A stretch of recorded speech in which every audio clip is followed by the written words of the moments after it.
आज हम बात करने वाले हैं एक ऐसी टैबलेट के बारे में जिसका यूज़ जो है सबसे ज़्यादा डॉक्टर आपकी इन्फेक्शन में यूज़ करते हैं। तो इसका नाम है सीबेट सीवी 325 है। तो ये जो आपको ईज़िली किसी भी स्टोर पे मिल जाएगी। ये इसकी एक स्ट्रिप में 10 टैबलेट आती है, ₹360 में आपको ईज़िली मिल जाएगी, ठीक है?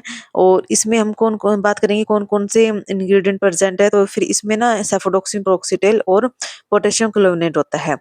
तो जो सेफोडोक्सिन प्रोक्सिटेल है इसके बारे में बात करें तो ये जो सोल्ट है, ये एक थर्ड जनरेशन सेफेलोस्पोरिन एंटीबायोटिक है। इसका काम क्या है कि शरीर में जो मौजूद बैक्टीरिया है उसको खत्म करना होता है, ठीक है? जब बैक्टीरिया शरीर में बढ़ते हैं तो वे अपनी एक मजबूत सेल वॉल बनाते हैं। यही सेल वॉल जो है उन्हें जीवित रहने में मदद करती है। तो सेफोडोक्सिन जो क्या करेगा कि बैक्टीरिया की जो सेल वॉल है उसको बनने से रोक देता है। जब सेल वॉल नहीं बनेगी तो बैक्टीरिया जो कमज़ोर हो जाएगा और धीरे-धीरे मर जाएगा, इसलिए शरीर में इन्फेक्शन कम होने लगता है। और जो पोटेशियम क्लोराइड है, ये दूसरा इंग्रीडिएंट है। ये कोई एंटीबायोटिक नहीं बल्कि एक बीटा लैक्टमेज इन्हिबिटर है। कुछ बैक्टीरिया ऐसे होते हैं जो बीटा लैक्टमेज नाम का एक एंजाइम बनाते हैं। यह एंजाइम क्या है एंटीबायोटिक को तोड़ देता है और जिससे क्या है एंटीबायोटिक ठीक से काम नहीं कर पाती। पोटेशियम क्लोराइड इस एंजाइम को ब्लॉक कर देता है। इसका फायदा यह होता है कि सेफोडोक्सिन पूरी ताकत से बैक्टीरिया को खत्म कर पाता है। यानी कि पोटेशियम क्लोराइड जो है सेफोडोक्सिन की शक्ति बढ़ाने का काम करता है। ठीक है? तो इन कि समझेंगे कि इन दोनों साल्ट को मिलके कैसे काम करेगा शरीर पे ये दोनों साल्ट। तो भई सबसे पहले क्या है कि एंटीबायोटिक शरीर में जाकर इन्फेक्शन वाली जगह तक पहुँचती है, जब एंटीबायोटिक लेंगे तो। तो सेफोडोक्सिन जो है बैक्टीरिया की भारी सेल वॉल बनाने से रोक देता है। दूसरी तरफ क्या है पोटेशियम क्लोराइड जो है उन एंजाइम को ब्लॉक करता है जो एंटीबायोटिक को बेअसर करने की कोशिश करते हैं।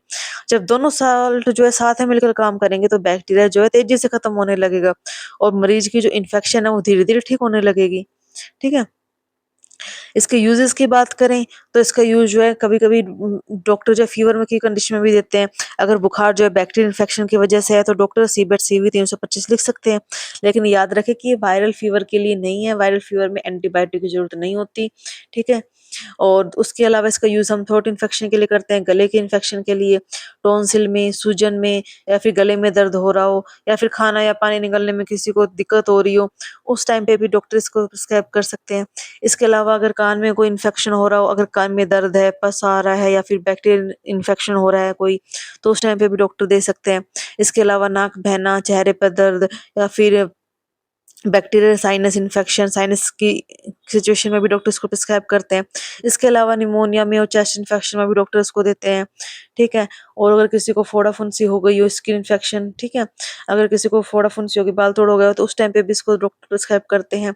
या किसी को घाव हो गया हो चोट लगने के बाद या ऑपरेशन के बाद किसी की जब ऑपरेशन होता है उसके बाद भी डॉक्टर इसको प्रिस्क्राइब करते हैं। या फिर किसी के कट लग गया हो स्किन पे, उस टाइम पे भी डॉक्टर इसको प्रिस्क्राइब कर सकते हैं। किसी को फोड़ा-फुंसी हो गई हो, फोड़े में बैक्टीरियल इन्फेक्शन हो जाता है फोड़े में, ठीक है? अगर कोई एंटीबायोटिक देते हैं साथ में, तो याद रखिए कि कई फोड़ों में ना केवल एंटीबायोटिक ही सही नहीं रहती, उसके अलावा और भी डॉक्टर प्रिस्क्राइब कर सकते हैं क्योंकि मवाद भी निकालना ज़रूरी हो जाता है, ठीक है? उसके अलावा इसको यूरिनरी ट्रैक्ट इन्फेक्शन में भी इसका यूज़ कर सकते हैं। और उसके अलावा अगर किसी का दाँत-मसोड़े में कोई भी जैसे कि बैक्टीरियल इन्फेक्शन हुआ हो तो उस टाइम पे भी डॉक्टर इसको लिख सकते हैं, ठीक है? तो ये इसके कॉमन यूजेज़ रहने वाले हैं। ये आपको ईज़िली मिल जाएगी कहीं पर भी तो आप ले सकते हैं लेकिन सिर्फ़ डॉक्टर की सलाह से ही लें, बिना डॉक्टर की सलाह से इस मेडिसिन को बिल्कुल भी ना लें। और अब इसकी बात करें डोज़ की, तो डोज़ जो है वो डॉक्टर डिसाइड करते हैं। किसी भी एंटीबायोटिक का पूरा फ़ायदा तभी होगा जब उसकी सही डोज़ हो, सही समय हो, ये सब लिखा हो। इस दवा की जो डोज़ है वो हर मरीज़ में अलग-अलग हो सकती है। ये डॉक्टर देखते हैं कि मरीज़ की जो उम्र है, वज़न है और कितना इन्फेक्शन रहने वाला है, उसको कोई और दिक्कत तो नहीं है, कोई और इन्फेक्शन तो नहीं है, ठीक है? इस सबको देख के फिर डॉक्टर इसको डोज़ को देखते हैं। लेकिन आमतौर पे अगर अडल्ट की बात करें तो डॉक्टर जो है इसको दिन में 2 बार लेने की सलाह देते हैं लेकिन खाना खाने के बाद लेनी होती है इसको, ठीक है? खाली पेट ना लें इसको और इसकी जो एंटीबायोटिक है उसके कोर्स को पूरा करें, जितने दिन डॉक्टर ने कहा है उतने दिन का पूरा करें तभी इसका फ़ायदा देखने को मिलेगा। अब बात करते हैं साइड इफ़ेक्ट की, तो बहुत ही कॉमन साइड इफ़ेक्ट रहने वाले हैं इसके जैसे कि दस्त होना, मतली उल्टी जैसा, पेट दर्द होना या किसी-किसी को हल्का-हल्का सिर दर्द भी हो सकता है और इसके अगर कोई ज़्यादा साइड इफ़ेक्ट देखने को मिले, होते नहीं है लेकिन अगर किसी को साँस लेने में दिक्कत हो या फिर कोई एलर्जी टाइप लगे आपकी स्किन पे या फिर आँखों का कलर चेंज हो या त्वचा का कलर चेंज होने लगे, ठीक है? तो उस टाइम पे आप डॉक्टर से कंसल्ट ज़रूर करें। और हो सकता है कि किसी को पेनिसिलिन की किसी भी मेडिसिन से दिक्कत हो, ठीक है? या फिर किडनी डिजीज़ हो, लिवर डिजीज़ हो या इन सॉल्ट में से किसी से कोई रिएक्शन वगैरह होता हो, तब भी कोई दिक्कत हो सकती है, तब भी डॉक्टर से आप ज़रूर से पूछें।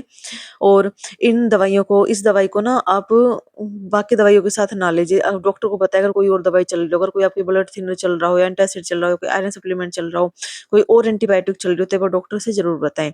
तो उसके अकॉर्डिंग डॉक्टर देखेंगे कि आपको देनी है, नहीं देनी। ठीक है? इसका कोई कॉमन साइड इफेक्ट यूजेस वगैरह है। इसके अलावा कोई भी डाउट हो तो कमेंट करके पूछ सकते हैं। और अगर आप चैनल पे नए हैं तो चैनल को सब्सक्राइब करें, वीडियो को लाइक करें और ज़्यादा से ज़्यादा शेयर करें।